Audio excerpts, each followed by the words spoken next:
ఇప్పుడు క్రైస్తవులు అంటే దళితులు ఒకవేళ క్రైస్తవ్యం లేకపోతే వాళ్ళకు కులం వర్తించదు అని అన్నది అంబేద్కర్ తీసుకురాలే, ఏదైతే క్లారిటీ.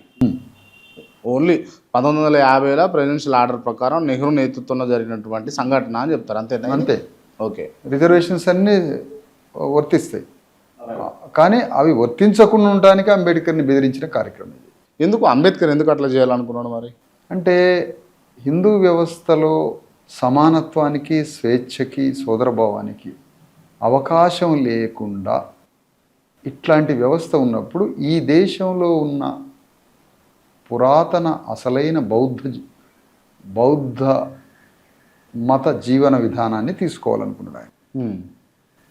అంటే హిందూ మత సంస్కరణకి, హిందూ మతంలో అప్పటికే బ్రాహ్మణీయ వైదిక చాతుర్వర్ణ మనుధర్మం కన్నా ముందు హిందూ మతం లేదు. హిందూ మతం మీకు ఎప్పుడైనా కూడా భారతదేశంలో ఏ రామాయణ, మహాభారత, భాగవత, ఇతిహాస, ఉపనిషత్తు, పురాణాలలో ఎక్కడ హిందూ మతం అనే పేరు లేదు. ఉంటే చూపించండి. హిందూ మతం అనేది మధ్యలో వచ్చింది. మధ్యలో అంటే ఏ టైంలో? మొఘల్స్కు ముందు వెనక కొంత మధ్య భారతంలో వచ్చినటువంటి సన్నివేశం. అంతకుముందున్నది బ్రాహ్మణీయ వైదిక చాతుర్వర్ణ వేదిక. అది మొట్టమొదటి వేదిక.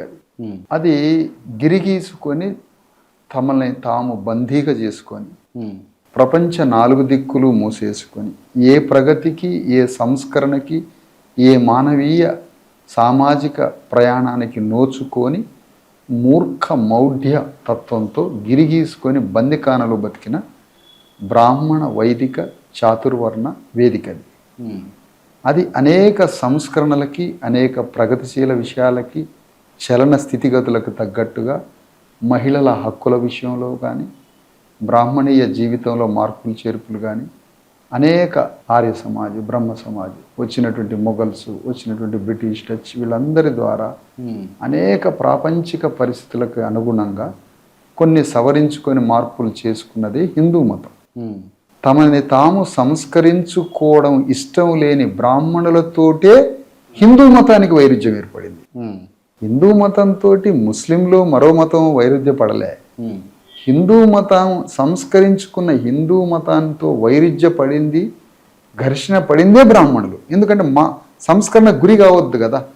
బ్రాహ్మణ వైదిక చాతుర్వర్ణ వేదిక సంస్కరణకు గురి కావద్దు, సంస్కరించబడద్దు. అది నూతన మార్పులకి అవకాశం లేకుండా బతకాలనేది మౌఢ్యంతో, మూర్ఖత్వంతో, అమాయకత్వంతో తమకున్నటువంటి రూట్, ఒక కల్ట్, ఒక ఆర్థోడిక్, ఒక సీరియస్ కల్ట్ అన్నమాట ఇది. అది ఏ ప్రగతికి, ఏ మానవీయ కోణానికి, ఏ సంస్కరణకి, ఏ కొత్త ఆలోచనలకి నోచుకోనటువంటి మౌఢ్యతత్వంతో ఉన్న బ్రాహ్మణీయ వైదిక చాతుర్వర్ణ వేదిక అది మార్పులకు వద్దు అని శతాబ్దాలు నడిచింది ఆ వేదిక. 2000 సంవత్సరాల పైన నడిచింది. ఆ తర్వాత అది సంస్కరణకి, మార్పుల చేర్పులకి తయారైన వేదికే హిందూ మతం. కాబట్టి ఆ మార్పుల చేర్పులకి తయారైన హిందూ మతంతో విభేదించిందే బ్రాహ్మణులు. ఓకే, ఇది మన మాట కాదు. ఇది డాక్టర్ అంబేద్కర్ తన యొక్క సీరియస్ పరిశోధనతో ఎవాల్యూషన్, వైదిక బ్రాహ్మణీయ హిందూ మతం యొక్క పరిణామ క్రమాన్ని పూర్తిగా అధ్యయనం చేశాడు. ఆ హిందూ మతం కూడా జరుగుతున్న మార్పులకు అనుగుణంగా కొంత రూపం మార్చుకుంది, కానీ అనుకున్నంత గుణాన్ని మార్చుకోలేదు. మీరు అప్పుడు జరిగినటువంటి అంశాలన్నింటి కూడా చెప్పుకుంటూ వస్తున్నారు. ఇప్పుడున్నటువంటి పరిస్థితులలో దళితులు మతం మారితే వారికి ఇబ్బందా కాదా? వాస్తవానికి రాజ్యాంగ స్ఫూర్తి ప్రకారం ఎలాంటి ఇబ్బంది లేదు. కానీ పాలకుల యొక్క దుశ్చర్యలతోటి కేంద్ర ప్రభుత్వము, భారత ప్రభుత్వము, ఆనాడున్న కాంగ్రెస్ ప్రభుత్వం, ఈనాడున్న బీజేపీ ప్రభుత్వం. ఆనాడు కాంగ్రెస్ ప్రభుత్వం పునాది రాయేస్తే ఇది భవనం కట్టుకుంది. పునాది రాయేమో కాంగ్రెస్, భవనం కట్టుకుందేమో ఇప్పుడున్న భారతీయ జనతా పార్టీ. ఈ ఇద్దరికి హిందూ మతంలోనే దళితులు ఉండాలి, కానీ ఎలాంటి గౌరవాన్ని ఇవ్వం. ఎందుకు గౌరవం లేదా దళితులకు? హిందూ మతంలో గౌరవం లేదా? భారతదేశంలో ఏ ప్రగతిశీల వేదికలు వచ్చినా అది దాన్ని ఫస్ట్ అటాక్ చేసేది కులమే. అందులోకి కాస్ట్ ఎంటర్ అవుతుంది. చాతుర్వర్ణ సిద్ధాంతం లోపలికి వెళ్ళిపోతుంది. కులభూతం దాన్ని మింగేసి దాంట్లో కులం ప్రవేశిస్తుంది. ఏ వేదిక వచ్చినా నీ ఊళ్ళో ఒక సంఘం పెట్టినా, నీ ఊర్లో అందరు కలిసి యూత్ అందరు కలిసి క్రాంతి యువజన సంఘం ఉంటాడు ఒక ఆయన. ఆ క్రాంతి యువజన సంఘం అనగానే అందులో క్యాస్ట్ ఎంటర్ అయింది. నువ్వు పెట్టుకున్న రోజు మోడల్గా తయారు చేస్తావు వేదికని, కానీ దాన్ని వెంటనే దాని స్టెప్లో దాంట్లో క్యాస్ట్ ఎంటర్ అయింది. ఎంటర్ అయ్యి ఏ క్యాస్ట్కి తగ్గట్టు ఆ కాస్ట్కి ట్రీట్మెంట్ పని ఉంటుంది అందులో వెంటనే ఆ గ్రామం మొత్తానికి దళితుడికో శూద్రుడికో గ్రామ ఆధిపత్యం ఇవ్వరు ఆ వేదిక. ఇట్లా భారతదేశంలో ఎన్ని వేల లక్షల వేదికలు వచ్చినా, అవి పార్టీలు కావచ్చు, సంఘాలు కావచ్చు, ప్రగతిశీల వేదికలు కావచ్చు, మతాలు కావచ్చు, ఏదొచ్చినా అందులో క్యాస్ట్ ఎంటర్ అయింది.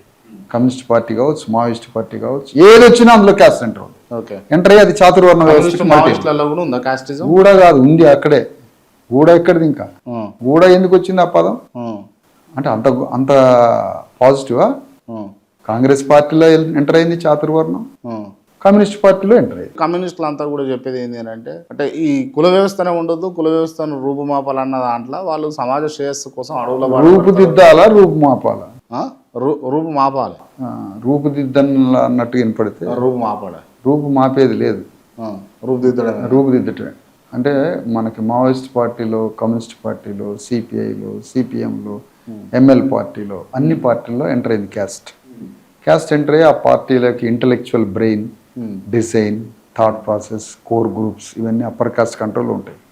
ఆ పార్టీలో కింద క్యాడర్ గన్నులు మేయటం, వంటలు చేయటం, బస్తాలు మేయటం, పని చేయటం, కట్టెలు కొట్టడం, ఇందులో దళితులు ఉంటారు. అంటే పని రాకనా అంటే ఇంటలెక్చువల్గా లేదు. ఒక వేదికని స్టార్ట్ చేసినప్పుడే దాని సెంట్రిక్ కోర్ గ్రూప్, దాని డిజైన్, దాని ఓనర్షిప్, దాన్ని కట్టడి చేయడం, కంట్రోల్ చేయడం, లీడర్షిప్ అంటే ముందుగానే పసిగట్టి వాళ్ళ చేతిలో ఉంటుంది అన్నమాట సిస్టమ్ అంతా. మనం ఎగ్జాక్ట్లీ బాగా చెప్పారు. అంటే ఎంట్రీలోనే వాళ్ళ design, leadership, core group, intellectuality, brain, నాయకత్వం, కంట్రోలింగ్ సిస్టమ్ ఇదంతా ఫౌండేషన్లో ఉంటారు వాళ్ళు. ఉండి ఆయన అక్కడ స్థానంలో కూర్చొని రిక్రూట్మెంట్ చేస్తూ ఉంటాడు. ఆయన రిక్రూట్మెంట్ చేసేది ఎవరు, రిక్రూట్మెంట్లోకి వెళ్ళేది ఎవరు, అక్కడే క్యాస్ట్ ఎంటర్ అయిపోద్ది అనమాట. అట్లా ప్రతి వేదిక అంతే తయారవుతూ ఉంటారు. అంటే మొత్తం అంటే ఎక్కడ కూడా ఈ క్యాస్టిజం లేకుండా ఏ వ్యవస్థ, ఏ రంగము లేకపోతే ఏది కూడా నడుస్తలేదా? అంటే నీలాంటి వాళ్ళు, నాలాంటి వాళ్ళు, పెద్దవాళ్ళు, చిన్నవాళ్ళు అనేక ప్రశ్నల పరంపరతో, సమాజ మార్పులతో కొంత మార్పులు జరగవచ్చు తప్ప మూల స్వభావం మాత్రం ఇదే లేదు.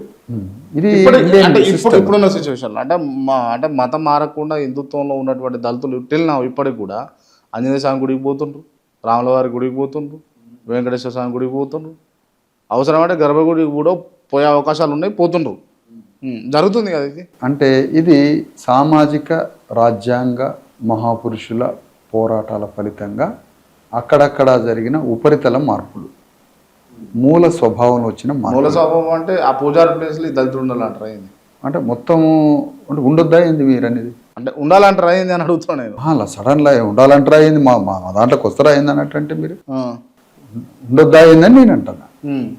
మీ వేగాన్ని బట్టి నా వేగం ఉంటుంది అంటున్నా. అట్లా ఉండొద్దా అయింది అంటున్నా. క్రాంతిభాయ్ ఉండొద్దా?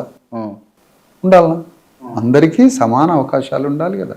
ఈ ప్రకృతి, భూమి, పంచభూతాలు, నీరు, గాలి ఇవన్నీ ఎవరి సొత్తు కాదు. క్రాంతి ఇక్కడికి అందరం వచ్చిపోవాలి, అందరం అనుభవించాలి. సమాజంలో ఒక మూర్తివత్వాన్ని, క్యారెక్టర్ని, సోదరభావాన్ని, ప్రేమని అందరికీ పంచి అందరం కలిసి సహజీవన విధానంతో ఒక సృజనాత్మకతతో సమాజానికి ఏదో ఇచ్చుకుంటూ పోవాలి కదా.